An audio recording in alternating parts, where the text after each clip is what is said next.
अस्सलामुअलैकुम। Urdu for students channel के साथ आपकी खिदमत में हाजिर हैं और आप सबको अपने चैनल पर खुश आमदीद कहते हैं।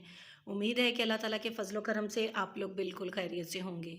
नए आने वालों से रिक्वेस्ट है कि हमारे चैनल को सब्सक्राइब, शेयर और लाइक ज़रूर कीजिए और बेल आइकन को प्रेस करना ना भूलिएगा ताकि आने वाली हर नई वीडियो का नोटिफिकेशन आपको वक्त पर मिलता रहे। चलें तो शुरू करते हैं अपना आज का सबक और देखते हैं कि आज हम क्या पढ़ेंगे। जी, आज का जो हमारा टॉपिक है वो है दरख्वास्त नवीसी। आज मैं आपको दरख्वास्त लिखने का दुरुस्त तरीका बताऊंगी कि दरख्वास्त नवीसी जो है वो कैसे लिखी जाती है और कैसे की जाती है। जी, एज अ स्टूडेंट, एक तालिब इल्म की हैसियत से जब आप अपने स्कूल को दरख्वास्त लिखते हैं तो सबसे पहले आप हेड मास्टर साहिब या प्रिंसिपल या हेड मिस्ट्रेस का नाम लिखते हैं। तो इसकी स्टार्टिंग आप ऐसे करेंगे। पहली लाइन में आप लिखेंगे बखिदमत जनाब हेड मास्टर साहिब, उसके बाद स्कूल का नाम, जैसे ये मैंने एक फ़र्ज़ी नाम लिखा है गवर्नमेंट हाई स्कूल, आप इसमें अपने स्कूल का नाम लिख सकते हैं। उसके बाद आप लिखेंगे उन्वान दरख्वास्त बराए फ़ीस माफ़ी। ये हमारी आज की जो दरख्वास्त है जिसका ये पैटर्न है, ये फ़ीस माफ़ी की दरख्वास्त है।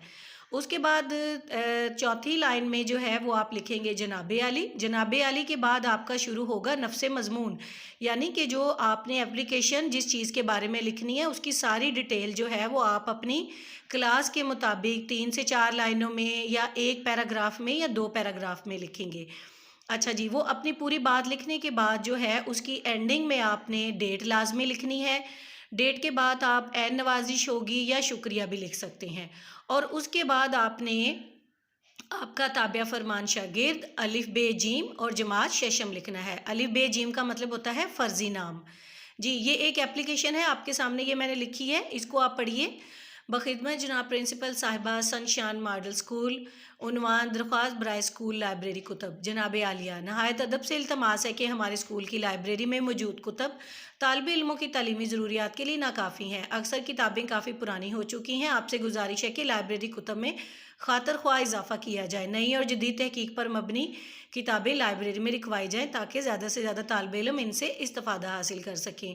अब ये दरख्वास्त जो है ये हमने प्रिंसिपल के नाम लिखी थी, तो प्रिंसिपल मेल भी हो सकती हैं और फीमेल भी हो सकती हैं।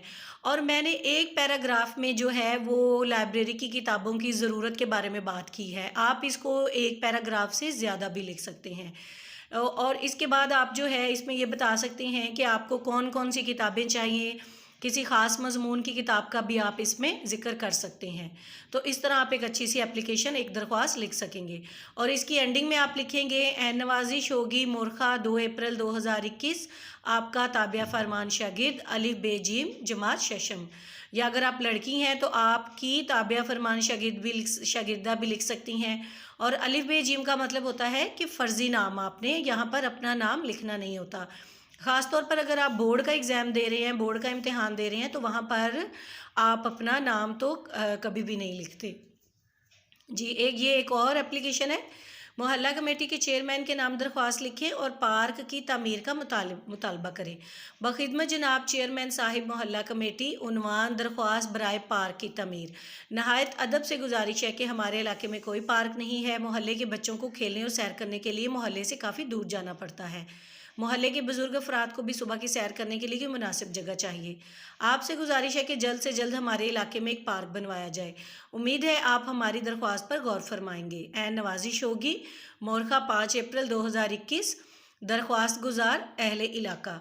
अब क्योंकि ये दरख्वास्त जो है ये हमने एक महकमे को लिखी है, मोहल्ला कमेटी के चेयरमैन को लिखी है, तो इसमें आप शागिर्द का जिक्र नहीं करेंगे और ना ही प्रिंसिपल या हेड मिस्टर या हेड मास्टर का जिक्र करेंगे। तो जब आपने स्कूल के नाम दरख्वास्त लिखनी होती है तो आप प्रिंसिपल या हेड मास्टर साहब का जिक्र करते हैं।